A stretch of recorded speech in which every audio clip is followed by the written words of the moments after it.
Good evening, everyone. I'd like to call the regular board meeting, zoning and planning board meeting to order. Heidi, could you call the roll, please? John Ball. Here. Elvin Hanna. Here. Christine Brochu. Here. Keith Kyle. Here. Ellen Cornell. Here. Christopher Allman. Absent with cause. Anthony Brunetti. Here. Mr. Chairman, you have 6 members present, all of 1. Thank you. We do have one announcement this evening. Is this an announcement or is this a continuance? Handle it Both ways. Are there any announcements? Let me ask you that. Anything from the? No new ones from me. Thank you.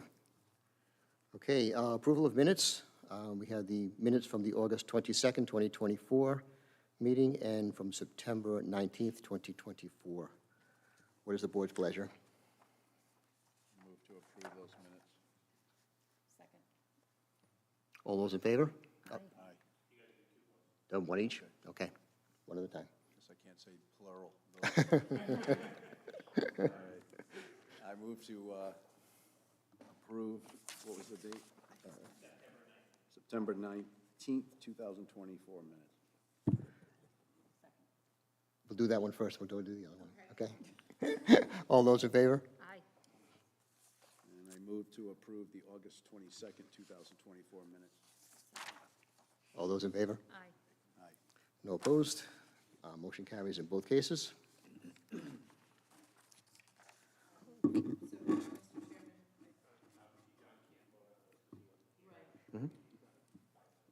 Christine wasn't here on August 22nd. Ah, thank you. 4-0 and 5-0. Got him, Heidi? Yep. Thank you. Okay, this evening's agenda, we do have, I'm going to mix this up a bit. We've got one request for continuance, I believe. So I want to take Champlin first, then go to De Silva and Knowles Camp. Mr. Surdett.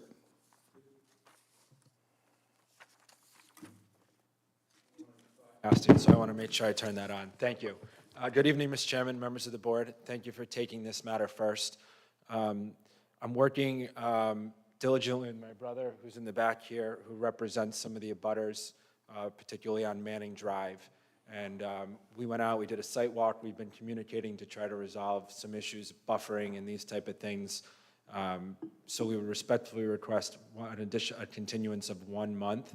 I know the board sometimes on the second request goes out a little longer.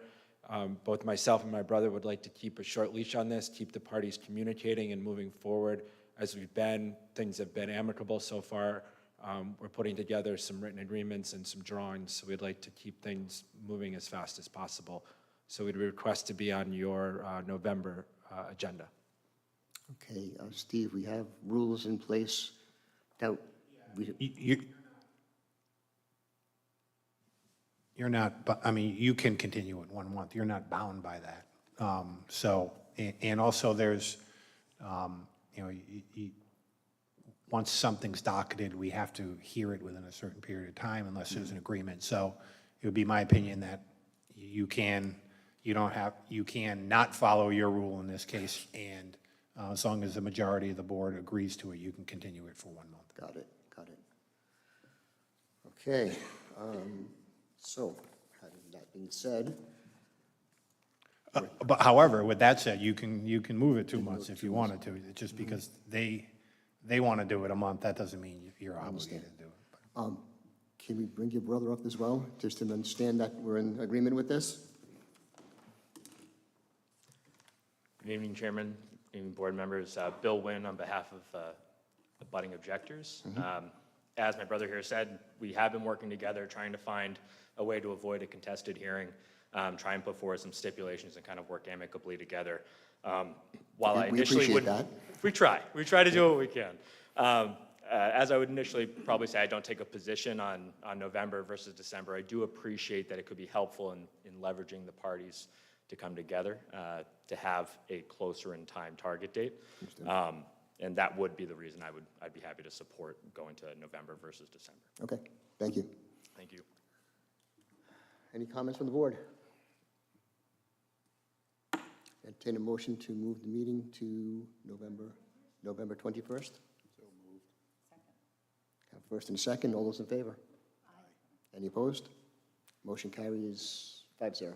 Thank you, Mr. Chairman. Look forward to coming to the board with an agreed-upon application at That the would next be meeting. wonderful.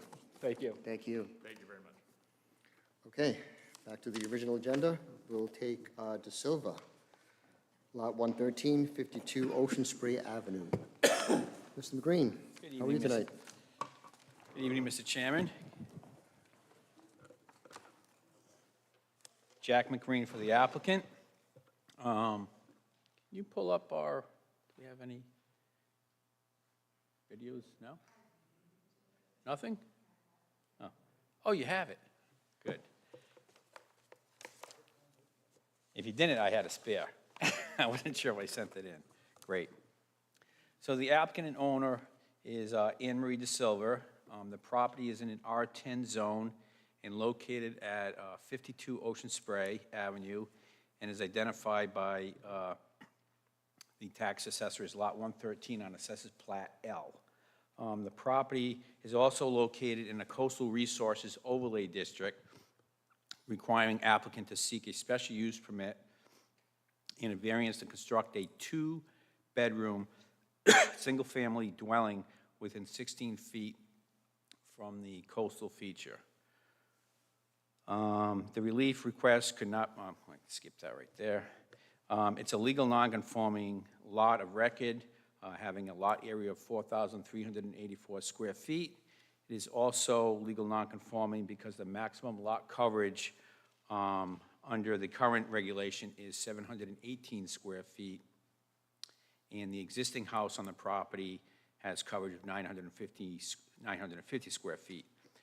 The applicant intends to demolish the existing dwelling on the property and construct a 2-bedroom, single-family dwelling with lot coverage of 895 square feet, thereby improving the lot coverage by roughly 55 square feet. The proposed project meets the on-site parking requirements of 200 square feet per bedroom. It also complies with all the dimensional regulations of the zoning ordinance and is serviced by town water and sewer. The applicant received a unanimous positive recommendation from the planning board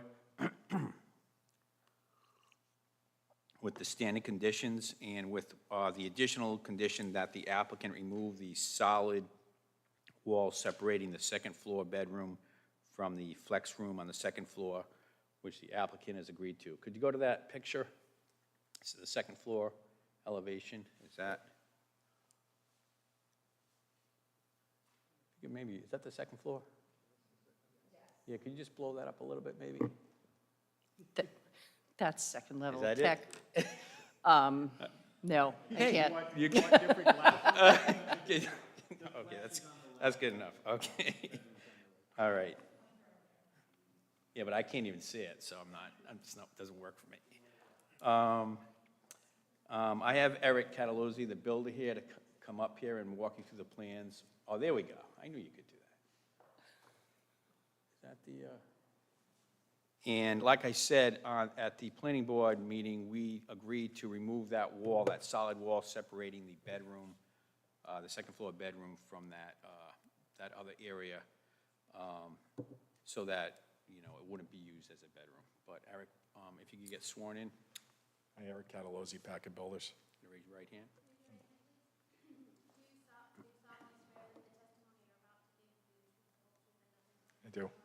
I do, thank you.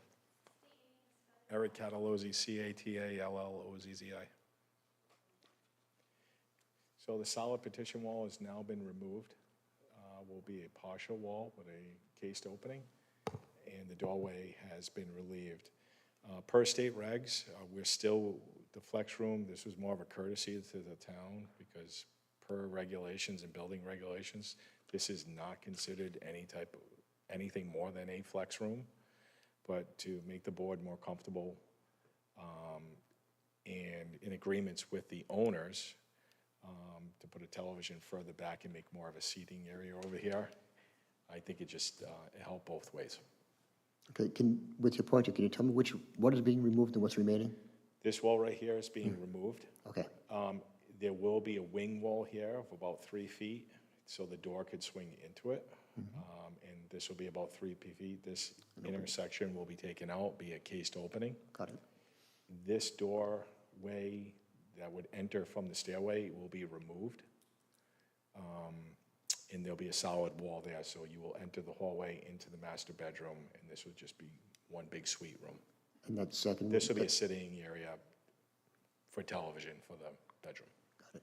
That door being removed is 48 inches, is it? I can't read it from here. 40, is it 4 feet? What is that dimension? Yeah, it was a pocket door at the time. Okay, so what's the width? It'll be a 4-foot door here. Thank you. That'll be gone. This will be one solid wall. So no door opening whatsoever. No door opening whatsoever. Solid wall, okay. Solid wall. Solid it. wall. Solid wall cased opening. Entryway into the bedroom.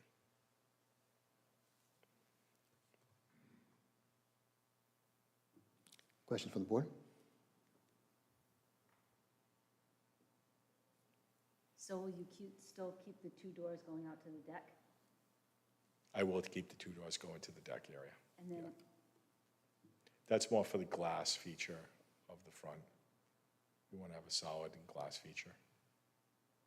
so basically you would just walk through where the flat screen TV is being noted right there. That's where that'll be the opening. Correct, the TV will now be here.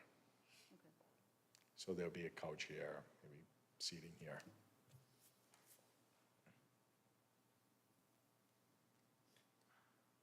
Any further questions? I'm just going to ask him, go through the punch list of items that we need to Please. just review. And you're the general contractor on the building, is that correct? Correct, Okay, and you're familiar with the project that's being built and the house that's being built? correct.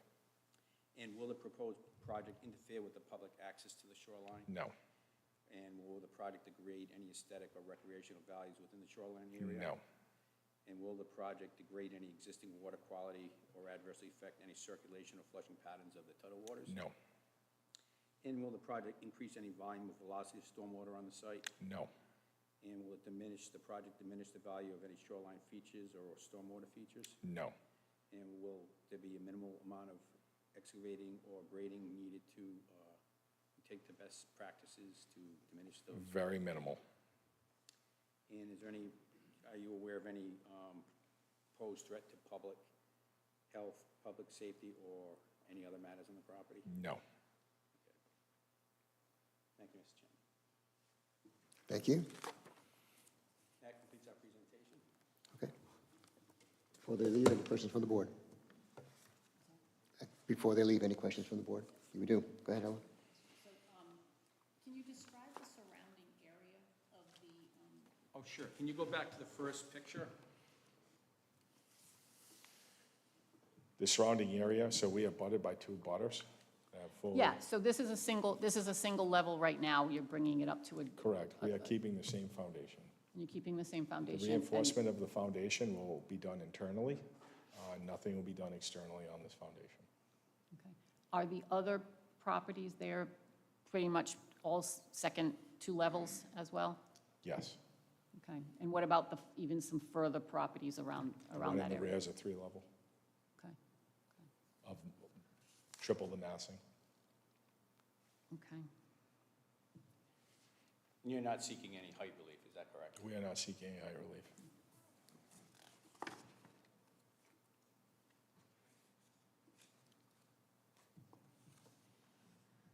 Hold on.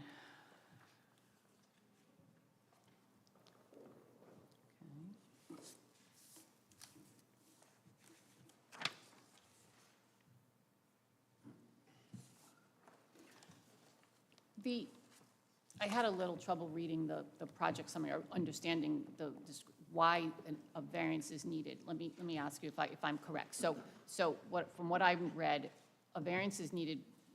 You're actually reducing the legal nonconformity in terms of lot coverage. I mean, right, you're actually doing that. But the only reason you need it is because the cantilever deck Yeah. has to be included lot coverage because it can't fit the 15%? Right, we could have asked, we probably should have, we could have gone to a staff review if we weren't going any closer to the coastal feature, or, yeah, that was it. So any close, if it was either more than 50 square feet, or if we had a structure on there and we weren't going closer to the coastal feature, we could have done a staff review, but because of the cantilever, it's construction, a definition of construction, we're building that within, going closer to the coastal feature, and therefore it takes it out of the hands of the staff review.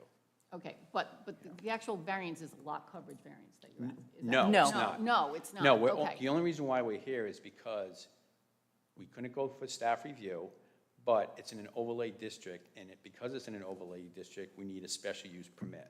And those are those items that I just went through, which we have to show that we're not Right. adversely impacting a coastal feature. Right, right. What's the required?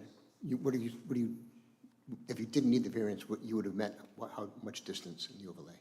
If we, well, the variance is, we're within a 200-foot coastal, I had this conversation with Jill before we got Right. here. We're within 200 feet of a coastal feature, and we're actually building within 16 feet of the coastal feature. Since we're within the 200 feet, that brings us into the coastal overlay district. Right, so, Mr. Chairman, Mr. McGreen, so if you look at the proposed site plan on the wall, because they're proposing that cantilever deck, that deck is within 50 feet, and it's going closer to the coastal feature than the existing condition, the existing house. If the deck were, if the house were to be built without that deck, they would be a staff review. If they were putting a deck on the other side, if it didn't trigger any other relief. But it's because it's within 50 feet and getting closer that it triggers the need for section 4.4. Got it. We're still within the dimensional setbacks. Yeah. But it triggers the need to come before you Understood. rather than a staff review. Thank you. So, did you consider, because there's some standards we have to, did you consider alternatives to that? Like as Jill said, if they put it on the side, or if you put it wide? From a CRMC standpoint, we're in full compliance. But, I mean, but you're asking for a variance here, so one of the things we have That's a town to, reg, but one of the but standards. coastal regulations, which is the regulation body for the whole coastline of the state of Rhode Island, actually accepts the cantilever practice. So we're here is, again, Also, we're using the addition, we're using the existing foundation. So if we were to not use the existing foundation, it would be a whole nother can of worms. So we're staying on that existing foundation. It's because it's a legal non-conforming lot of record and a legal non-conforming house with the existing footprint. So I think if we were to remove the foundation, we'd open up a whole other can of worms. And these being cantilever, you're not moving the foundation, you're not putting anything further There's nothing in the. physically closer to the ground. Correct. Closer. It's just we're hanging out over the top. Yes. Right. Okay.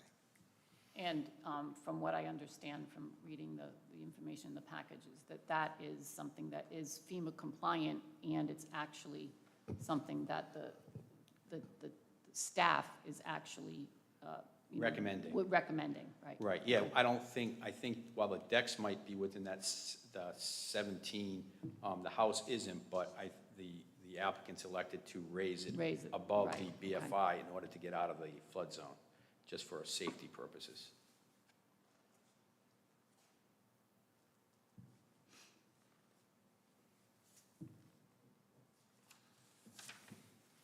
Ellen, could I ask a question? I don't want to interrupt. Oh, no, go right ahead. When you look down the coastline, if you were to see another one, does that deck go a lot further towards the coastline than, say, its neighbors? Or is it in conformity with like, if I just look above? Can you go back to that overhead picture one more time, I think? this house would be, both homes would be proud of it. You'll see the house, I just looking at the I house on couldn't the left and understand to what the you right. I'm sorry, both homes, both the abutting homes would be proud. Could you use the microphone? We can't hear Sorry. here. Both of the abutting homes would be proud of the deck. They will be in front of the deck. So here's the corner of this house. I would be right about here. And is that the shed that they're looking to? That's actually a picnic table. Oh, okay. Yeah, the shed is actually, There's a little bump out on the side that's being totally removed. Okay. And there is a, I don't know how it'll get up there, but there's an attached plastic Rubbermaid shed on the front of the house, which will be removed. And that's why there's a reduction in the lot coverage. Yeah. Thank you. All set? All set? Okay. Any further questions? Thank you. Thank you, Mr. Chairman. Thank you. Okay, regarding project summary for De Silva, are there any proponents, anyone who'd like to speak in favor of this project? Seeing none, are there any opponents, those who'd like to speak against? Come on up and be heard. Please raise your right hand. Do you solemnly swear to tell the truth, the whole truth, and nothing but the truth? Sorry, I lost my train of thought. It's okay. Do you solemnly swear to tell the truth, the whole truth, and nothing but the truth, so help you God? Yes, I do. Please state your name and spell your last. Charlotte Rosero, Rozzero. So thank you for allowing me to speak. I've never done this before, so. don't But bite. I actually live on 17 4th Street. But my house, a lot of my views go right across Ocean Spray. So I have a side driveway on Ocean Spray. I also have my main driveway on 4th Street. So my house is diagonally to the right across the street from the proposed structure that's being discussed tonight. So I know you asked about other homes and whether or not this home will conform with the environment. It absolutely will not. This house is going to be raised up 4 feet and then go up 3 stories. The homes around it are 2 stories. My home is 2 stories across the street. There are no other 3-story homes on Ocean Spray, and you have to go further up the neighborhood to find a couple more. I went through all the plans, the planning recommendations. There are discrepancies with the square foot calculations between the building and zoning review and what's in the plans. The plans show a 100 square foot room on the 3rd floor. The building and zoning show 293 square feet. So that's significant, I think. I know they continue to say that they're going to use the existing foundation. I am not a builder, but I've talked to some people who have done a lot of building and know about these things, and they don't believe there's any way that the existing foundation will support the structure that's being proposed here.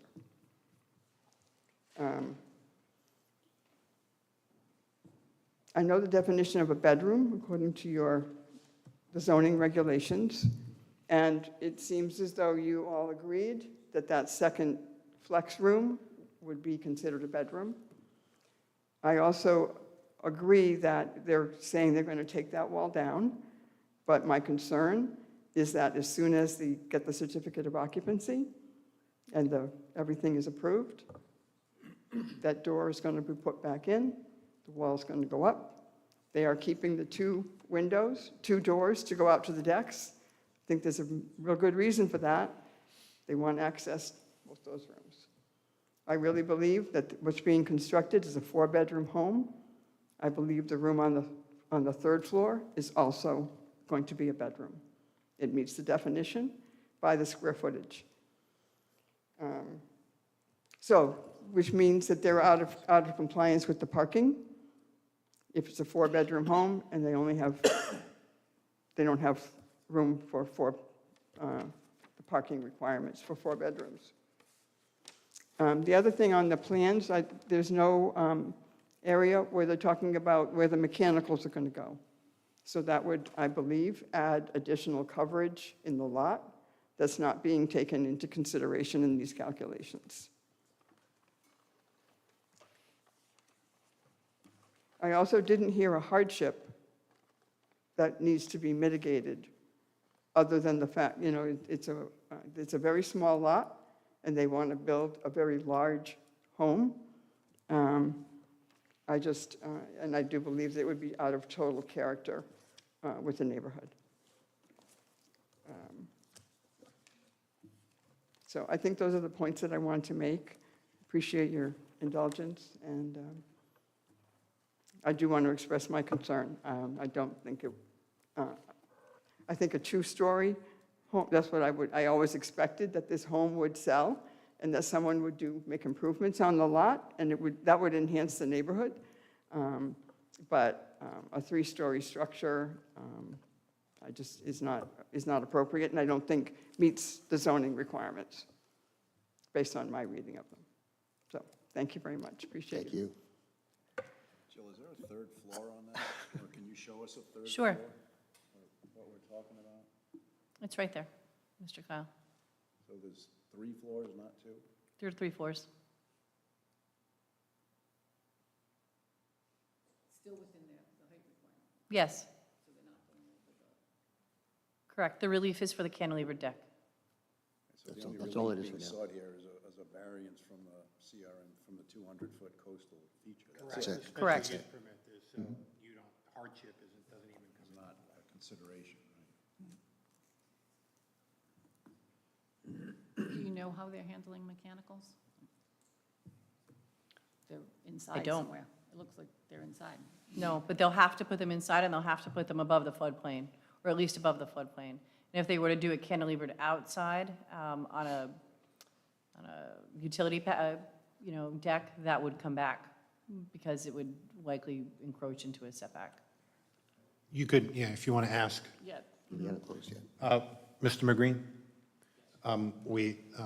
Board member had a question.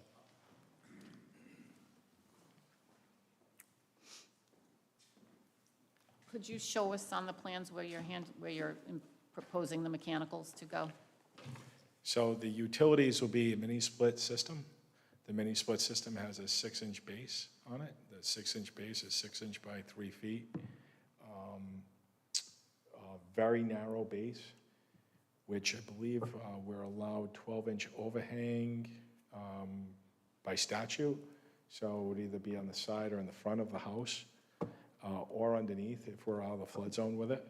All electrical panels will be above, as dictated by code, outside of the flood zone at the appropriate height. We're using an indirect water heater, which is small closet space. So it will be tucked away in one of the closets. And the outdoor unit for the split will be hung on the, It has to be hung has to be hung per above- the, out of the 1 foot above the floodplain. thank you.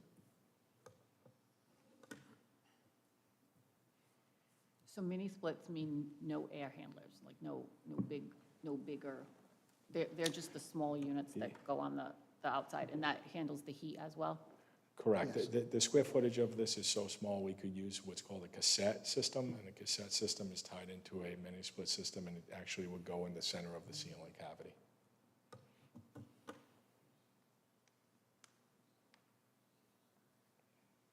And the project summary did indicate that parking was satisfied, so they're not looking for any variance from parking. Correct. They have the area for a 2-bedroom. Jill, the discrepancies talked about in the square footage between what's on the plans and staff review? I couldn't, it wasn't brought to our attention ahead of time, so I can't answer directly. What I will tell you is that the site plan carries, so if there are errors in their floor and elevation plans, if they put 100 and it's 290 something, or vice versa, that will get worked out. They're not building anything bigger than what you see on the site plan, Right. which is this plan right here. And if they do, they have an issue. Correct. They'll be coming back. Also, Mr. Chairman, I would like to point out that the lot coverage, this was done on net lot coverage because the lot's less than 20,000 square feet. So it's a small footprint. Got it. Any further questions? Yeah, so Jill, it's a question for you. If there's a concern about rooms being changed into bedrooms, could it be I can't. Absolutely, sorry about that. Is that better? Is that better? Okay. If there's a question about bedrooms, could it be put in a decision that it would be in strict conformance with the design that's being proposed? Well, I wouldn't do that only because the design that you see today is not the design that they're actually proposing, and you haven't seen that. But you can certainly, I would advise against that, but you could certainly put a condition that the den and the flex room and the lounge, or however it might be, that it's limited to a two-bedroom dwelling, and that those additional areas shall not be converted into bedrooms. Okay, thank you. Which we've already agreed to with the planning decision.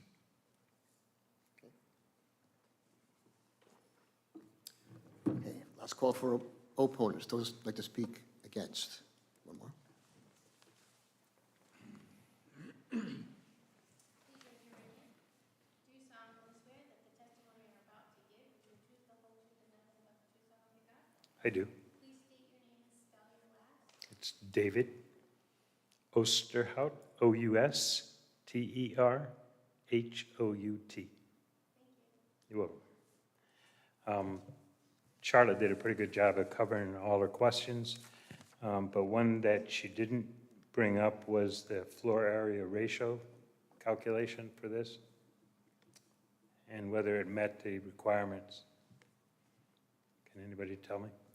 Yeah, so yes, Mr. Osterhout, it was reviewed by the building official who calculates the floor area ratio, and it did not come back as needing relief.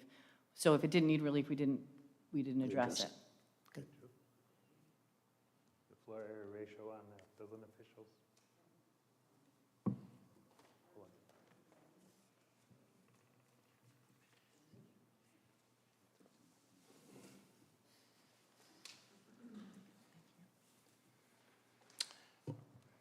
According to the building official's office, the floor area ratio required is 0.5, and the floor area ratio of the proposed plan is 0.56, and according to them, it's notated as not compliant. Sure, so thank you for that. Oftentimes what happens is when the building review, so that is an internal form I believe you're looking at, Mr. Osterhout. Could you hold it up for me, Yes. please? Yes, that's an internal form that we use, as you may be aware, for different departments to take a look at projects as they're coming through. So oftentimes what happens is projects are flagged for relief, and then they come back and they're modified or changed before the application has been submitted to us. I'm sure Mr. McGreen can address that, but I believe this project had changes. The denial letter, which was dated May 22nd, 2024, does not indicate that, so I can presume, and Mr. McGreen can confirm, that that relief has been corrected. Yes, thank you, Mr. Chairman. Actually, when there was initially there was a building permit denial notice, it did include a floor area ratio request, and we went back, and I don't have it with me, but there was a revised building permit denial which removed the floor area ratio requirement because we made some changes. Thank you. I'd like to, and I'm good with that if that's true. And going through the file, it can be confusing, especially if what we're looking at isn't what the latest design is. I've always had an issue with this grandfathering of dimensional requirements with a substandard foundation. And the builder mentioned that they're going to preserve the existing foundation and reinforce it. God only knows what that means. But that does mean the existing foundation is not sufficient. And in my mind, this is a total demolition and should be looked that way by the board. The other piece of this is that third floor. There's not another house on Ocean Spray, on the ocean side of the road, that has a third floor. This would be the only one. And Narragansett has a long history of once there's one, then there's another, and all of a sudden, they're all there. And my question is, if that space on the third floor, which they don't have designated as a bedroom, and It's a loft, it's one room. It's certainly habitable. It ought to be considered a bedroom, which makes this a 3-bedroom proposal with the modifications on the second floor. They can't meet the parking requirements for 3 bedrooms. They don't have enough front yard.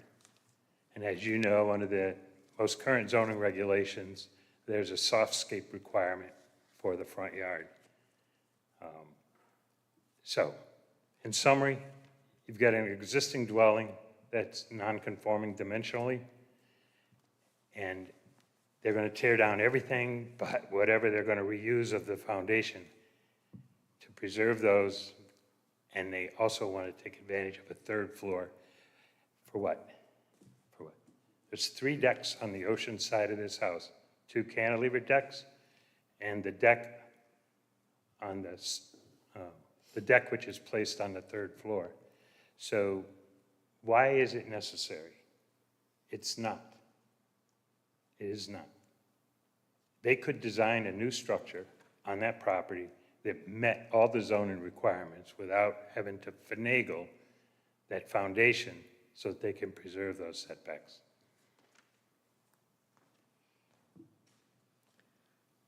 Mr. McGreen, would you like to address, or are you good? No, again, I just want to point out that the only relief we're just in for a special use permit. And as you know, but I'll point out for the benefit of Mr. Auserhouse, that a scenic view is not a right in the town of Narragansett. We're not looking for a height relief. Every single house in that neighborhood can go up to the 34.5 feet. Should be 35, but because of the math error, 34.5 feet, without coming in for a relief request. And at some point in time, every single one of those houses is going to be 34.5 feet, unless the town changes the height regulations for houses or creates some sort of amendment to the zoning ordinance, giving people within a 200-foot surrounding the right to have a view. Right now, that doesn't exist, and therefore, the board doesn't need to be concerned with height, or view, rather. Thank you. Thank you. Are there any other opponents? Do you solemnly swear that the testimony you're about to give will be the truth, the whole truth, and nothing but the truth, so help you God? Yes, I do. Please state your name and spell your last. Richard Rosero, R-O-Z-Z-E-R-O. You're welcome. I wasn't planning on getting up here, but this is going a little too far. The mechanical systems, he wants to use mini splits. I've been in the HVAC plumbing business for over 35 years. He's talking about these units being 6 inches wide. Well, that's with no clearance against the building. They need air clearance, so they're going to have to be off. The L-shaped brackets that are bought to support these units are at least 18 inches off the wall, and you have to bring the unit out so that you get the proper air circulation around it. So that's number one. Number two, there is absolutely no plan for a foundation. And there's no way that foundation can be modified. To build in that location, you're going to need grade beams, which are going to have to be fastened down to the ground. The grade beams are going to have to be tied into the columns with all rebar. They're going to dig there, and they're going to not be able to utilize any bit of that foundation. So it's only an excuse to try to keep into the set area because it's of no value whatsoever. That's all I have to say. Thank you. Is there anyone else?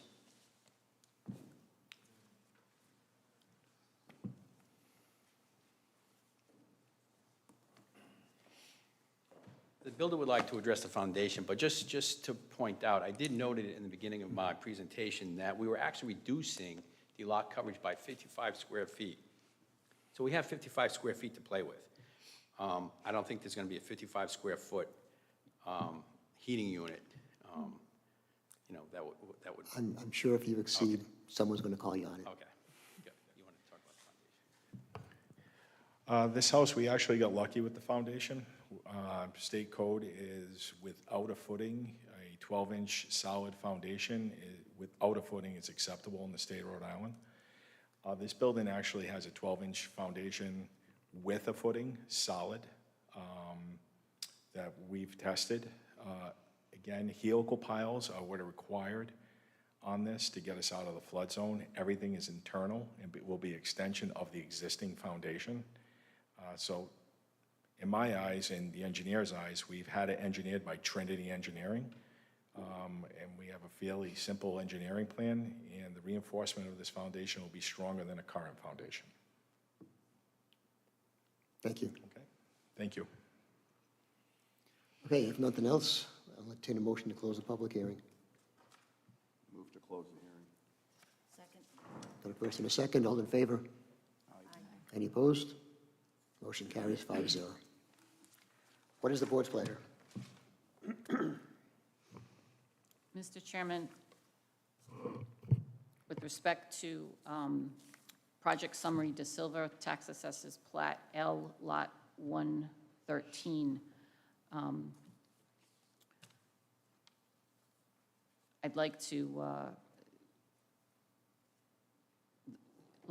introduce the facts as found in the project summary. Items dated, the project summary dated October 9th, 2024, items A through I. In addition, there's some supplementary facts that we should put into the record.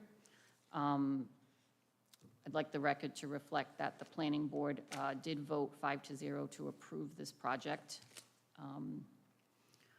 The applicants today were represented by Jack McGreen. Mr. McGreen went on to describe the proposed construction project being in an R10 zone, and he talked about how the project is a legal non-conforming project with respect to lot coverage, and that they are actually going to be improving the lot coverage nonconformity by this construction project. They're going to be building a single-family home with 3 stories, but the 3 stories, even though they're going to be raising the home up a little bit, they're still going to be compliant with, they don't need any height relief, dimension relief for this project. Mr. McGreen then brought up the general contractor, Mr. Catalassi, who explained the project further. We should let the record reflect that the project is not located in a special flood hazard area, but the rear deck will extend into the zone, and therefore that's why we need the variance relief from this. Mr. Catalassi testified that the design of the deck does comply with FEMA standards, and the fact that there is also an additional benefit by the fact that the applicant intends to elevate the construction of the project. I think we did have no individuals who spoke in support of the project other than the applicant and the applicant's representatives. We had 3 individuals speaking in opposition to the project. Ms. Charlotte Rosero, Mr. David Austerhout, and Mr. Rich Rosero as well. The concerns expressed were the height of the project doesn't conform to the surrounding area. They were concerned about the number of bedrooms, the number of parking spots that would be needed if the bedrooms were in excess of 2 bedrooms. They were concerned about where the mechanicals were going.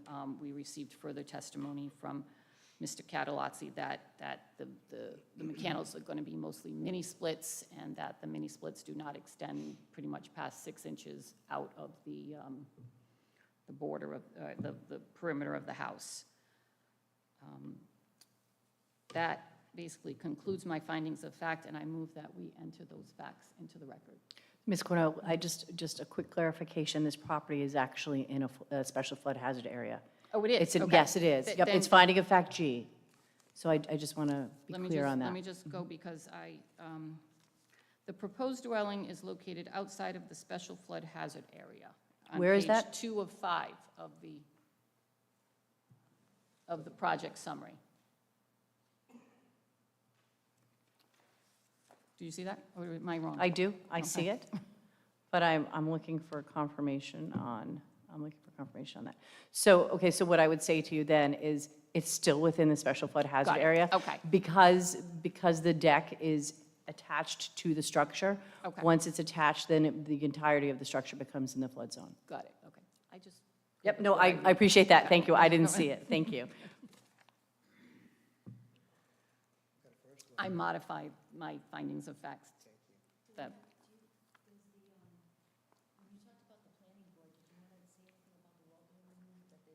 That's going to be in the next. That'll be in the next. Second. All those in favor of findings of fact? Aye. Motion carries 5-0. Okay. Mr. Chairman, with respect to project summary De Silva, tax assessors plat lot L, lot 113, I would like to make a motion that the board approve the variance as requested and approve the special use permit as requested, with conditions numbered 1 through 7 as set forth in the project summary, and with an additional condition as approved by the planning board that would limit the dwelling to a 2-bedroom dwelling. The evidence that we heard tonight does support the standards that we need to find, to be able to approve the variance. Specifically, Mr. McGreen talked about how the character of the property. It's a small property. It's actually, and we're only basing the calculations on the net square footage, so that makes it a little bit even more unique. So it's the unique nature of the property that's actually requiring this relief.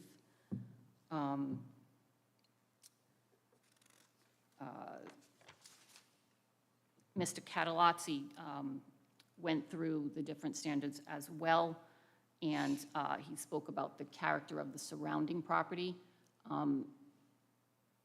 I don't think the zoning board is concerned necessarily about numbers of floors, but I do think we are concerned that we are still within the height requirement, and Mr. Catalazzi mentioned that there is no need for a height relief here because the plans show a height of less than what is the maximum height.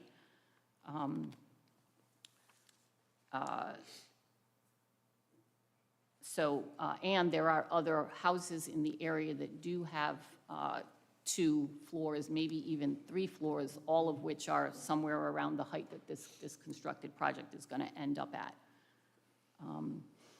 The evidence does show that, except for the variance needed for eliminating, for this deck, I mean, that except for eliminating the deck, that this is the least relief necessary, that it really isn't anything that they can move. So based on that testimony, the standards for granting this variance have been met. With respect to the special use permit, I note that testimony from Mr. McGreen again demonstrated that the use will comply with all applicable requirements and development and performance standards of our zoning ordinance. Testimony also showed that, as with the variance, that the project will be in harmony with the general purpose and intent of the zoning ordinance and the comprehensive plan, that the special use permit will substantially serve the public convenience and welfare, and it won't create conditions detrimental to public health, safety, and welfare. And it doesn't really injure the use of the surrounding property in any way. Therefore, the standards to approve the special permit have been met. So I repeat my motion to approve the project to grant the variance and the special use permit for this project with the conditions as. Could you just cite the section as Sure, of the relief sorry. requested itself? The Thank you. the variance and special use permit pursuant to, under section 4.4 of the Coastal Resources Overlay District. A 184-foot variance, is that what you need? Yes. Because of that, right. Okay, you've got it first. Is there a second? Second. Any discussion? All those in favor? Aye. Aye. Motion carries 5-0. Thank you. Okay. Okay, next up is Knowles Camp, Plat S1, Lot 291-4, 64 Burnside Avenue. Inconsistent, I wasn't, so it's located outside of the special flood hazard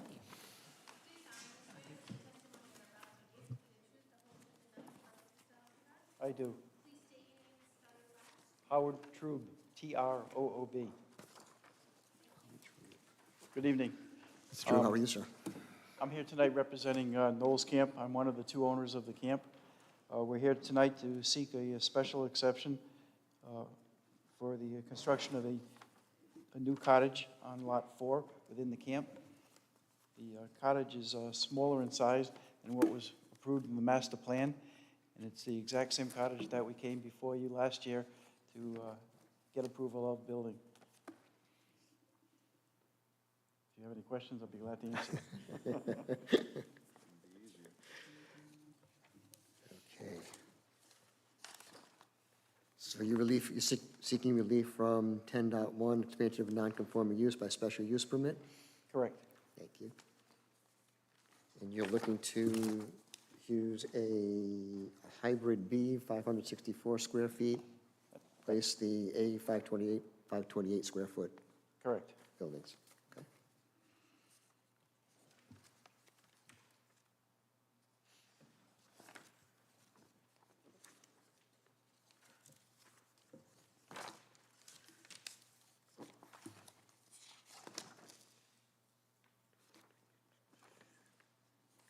Have you seen the three conditions staff has put forth?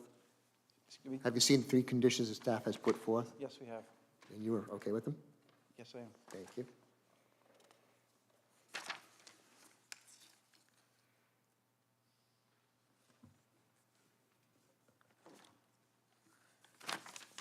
Any questions from the board for Mr. Drew?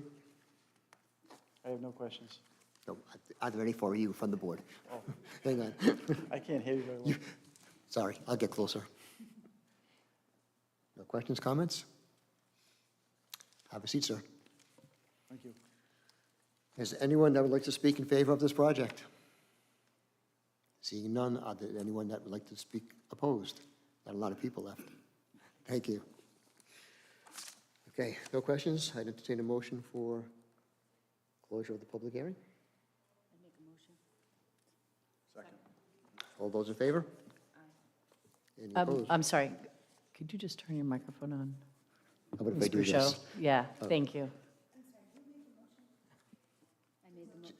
Christine made it? Yeah, so you guys are closer, thanks. We both seconded at the same time. So take your choice. Okay, what is the board's pleasure? That's where we are. Well, I'd like to enter into the findings of fact that the applicant is Knowles Camp Incorporated. And we heard from Mr. Troob tonight, who's one of the owners. The requested relief is from section 10.1, the expansion of a non-conforming use, expansion of a non-conforming use, special use permit at 64 Burnside Avenue, Unit 4, Assessors Map S1, Lot 291, Unit 4. And the owner on the application was Richard Belthausen. The board accepts the following findings of fact for the record and project summary A through C. In the project summary dated for October 9th, 2024, as the findings of fact for this request, and adds the following findings. That Then the house that's being proposed is a little different than what was there before, but it's going to end up being less square footage because it's not going to have the loft. We heard from Mr. Trube, and he said, pretty much explained that, and that we approved this last year for a similar unit.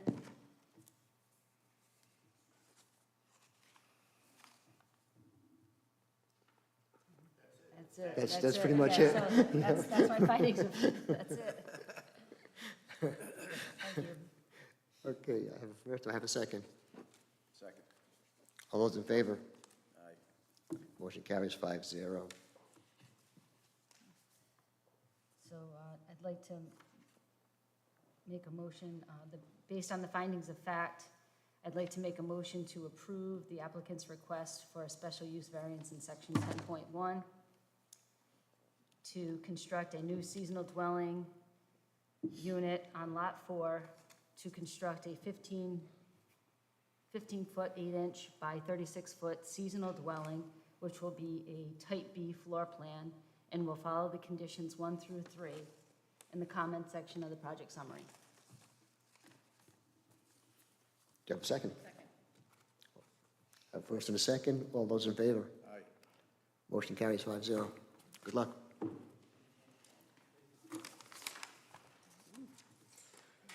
Jill, anything you'd like to talk to us about tonight? No, not this evening. We do have the decision template on, but I'd like to wait for Mr. Allman's return. Perfect. Thank you. Thank you. Okay, if there's nothing else, I'll entertain a motion to adjourn. Make the motion. Second. All those in favor? Aye. Motion carries 5-0. We are adjourned, and what's that?